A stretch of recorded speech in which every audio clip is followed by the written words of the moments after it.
అండి మనకు 99% తప్పులు మనం తెలియక చేయమమ్మా, తెలిసే చేస్తాం. కానీ అవసరాలను బట్టి ఇప్పుడు ఇన్సూరెన్స్ అవసరం అని మనకు తెలుసు, కానీ ఎంతమంది చేస్తున్నారు? చేయరు, ఎందుకంటే అది డిలేలో ఉంది కదా. కానీ ఒకటి గుర్తుపెట్టుకోండి, నేను సిన్సియర్గా ఉంటానన్న మాట ఇవ్వగలను, ప్రేమగా ఉంటానన్న మాట ఇవ్వగలను, కానీ రేపు బతుకుంటానన్న మాట ఇవ్వగలనా? నో. కానీ ఫైనాన్షియల్ సెక్యూరిటీ ఇవ్వగలనన్న మాట ఇవ్వగలను. ఇన్సూరెన్స్ ఒకవేళ ఉన్నా లేకున్నా అది నాకు నా కుటుంబానికి మంచిదని. అది నేను 2 రోజులు ఊరు వెళ్తే మా ఇంట్లో 2,000 ఇచ్చి వెళ్తా, 10 రోజులు ఊరు వెళ్తే 7,000 ఇచ్చి వెళ్తా, 4 రోజులు ఊరు వెళ్తే 20,000 ఇచ్చి వెళ్తా. పర్మనెంట్గా పోతే ఎంత ఇచ్చిపోవాలి? అదే ఇన్సూరెన్స్. ది గ్రేట్ లైన్ అనుకోవచ్చు సార్ ఇది నిజానికి. ఎందుకంటే ప్రేమ అనే దాన్ని ఎక్స్ప్రెస్ చేయడానికి మళ్ళీ డబ్బే కావాలని ఇందాక మాట్లాడుకున్నాము, కానీ దట్ ఈస్ ఈక్వల్ టు అన్నది ఆన్సర్ రాలేదు, ఇప్పుడు వచ్చింది. చూసారు కదా, ఆ ప్రేమని ఇప్పుడు మన తల్లిదండ్రులన్నా ఎవరన్నా, మన తల్లిదండ్రులకి మనమన్నా లేకపోతే కోడళ్ళు కొడుకులు ఎవరు ఉంటారో మన తర్వాత మన ఇంట్లో మన పిల్లలు, వీళ్ళందరికీ మనం ఏ తీరుగా మన ప్రేమను అందించగలుగుతాము అని అంటే ది బెస్ట్ థింగ్ అంటే ఇదే అనమాట.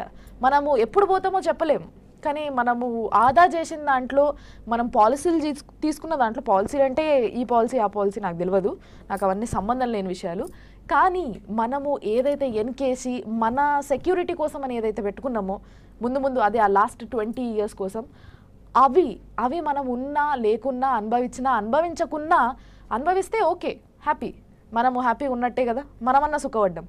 లేదు కాదు కూడదు అని అంటే మన నెక్స్ట్ జనరేషన్ అన్నా హ్యాపీగా ఉంటుంది. సో అక్కడ అంతకన్నా మనశ్శాంతి ఉంటుందా ఆ ఆత్మకి? అంతేనా సార్? అంతే అంతే.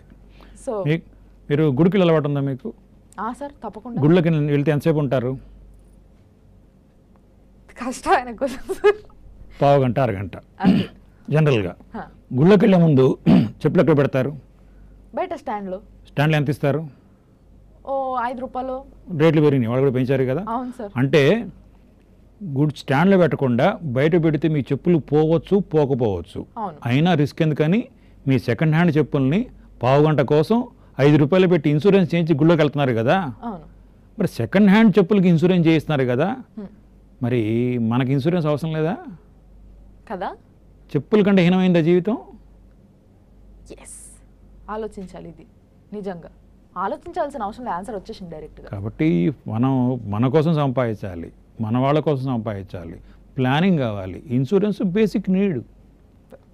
మనకు తెలిసిన వాళ్ళు ఎవరన్నా చనిపోతే ఫస్ట్ వాళ్ళు ఏడుపు తగ్గనాడికి ఫస్ట్ క్వశ్చన్, చేయించారా ఇన్సూరెన్స్ అడుగుతారు. చేయించిపోతే ప్రేమతో ఏడుస్తారు, చేయించుకోకపోతే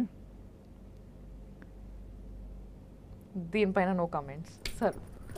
insurance policy is the best love letter you can write to your family members in your absence.